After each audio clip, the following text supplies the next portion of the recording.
Report yang membahas isu-isu hak asasi manusia di Indonesia. Kali ini kita akan membahas pasal 28 hak asasi manusia dalam Undang-Undang Dasar 1945, terutama yang terkait dengan kebebasan berpendapat dan hak demonstrasi. Baru-baru ini kasus pembatasan hak demonstrasi di Jakarta menjadi sorotan. Bersama saya ada 3 narasumber yang akan membahas pandangannya. Yuk kita perkenalkan satu persatu. Halo, nama saya Dimas, saya sebagai narasumber 1. Halo, saya Nizam sebagai narasumber 2. Dan saya Ais sebagai narasumber 3. Baik, sebelum kita masuk ke pembahasan kasus, mari kita bahas dulu pasal 28 HAM. Pasal ini memberikan jaminan atas kebebasan berpendapat, berkumpul, dan menyampaikan pendapat di muka umum. Menurut kalian, seberapa penting pasal 28 ini dalam konteks negara seperti Indonesia? Pasal 28 sangat penting karena menjadi dasar bagi setiap warga negara untuk menyuarakan pendapat mereka. Dalam demokrasi, kebebasan berpendapat adalah salah satu pilar utama sehingga pasal ini sangat relevan. Dari perspektif media, pasal 28 juga penting karena mendukung kebebasan pers. Tanpa kebebasan berpendapat, kebebasan pers juga akan terancam. Sebagai seorang pengacara, saya sering melihat bagaimana hak yang dijamin pasal 28 sering kali dilanggar, terutama dalam konteks demonstrasi. Ini menjadi perhatian serius karena menyangkut hak konstitusional. Sekarang, mari kita masuk ke kasus yang terjadi baru-baru ini. Pada tahun 2024 terdapat beberapa demonstrasi di Jakarta yang mendapatkan pembatasan dari aparat kepolisian. Demonstrasi ini terkait dengan isu-isu sosial, ekonomi, hingga kebijakan pemerintah. Bagaimana pandangan kalian tentang pembahasan ini? Dalam beberapa aksi demonstrasi yang saya ikuti, saya melihat adanya upaya sistematis untuk membatasi ruang gerak demonstran, mulai dari pembubaran paksa hingga penangkapan aktivis tanpa alasan yang jelas.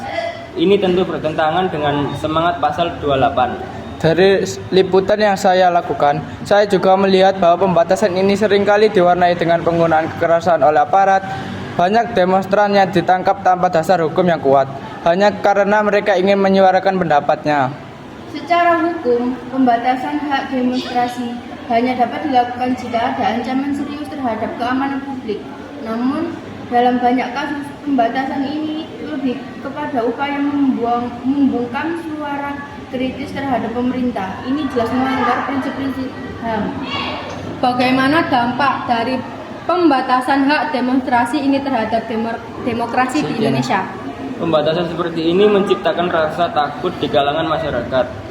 Akibatnya orang menjadi enggan untuk menyuarakan pendapat mereka yang justru bertentangan dengan prinsip demokrasi. Saya setuju, dalam beberapa kasus, pembatasan ini juga menyebabkan kerugian bagi media. Jurnalis yang meliput aksi demo kadang ikut menjadi korban, sehingga kebebasan pers pun ikut terancam. Dari sisi hukum, ini adalah presiden buruk. Jika dibiarkan, pembatasan hak demonstrasi bisa menjadi norma baru yang melanggar konstitusi. Kita perlu adanya reformasi dan penegakan hukum yang lebih tegas agar hak dasar warga negara tidak terabaikan.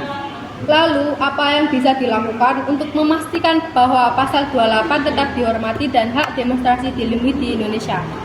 Kita perlu adanya pengawasan independen terhadap aparat yang bertugas mengamankan demonstrasi, sehingga mereka tidak menyalahgunakan wewenang. Saya pikir peran media juga penting. Dengan terus meliputi dan mengangkat isu-isu pelanggaran HAM, kita bisa memberikan tekanan publik kepada pemerintah untuk lebih menghargai hak asasi manusia.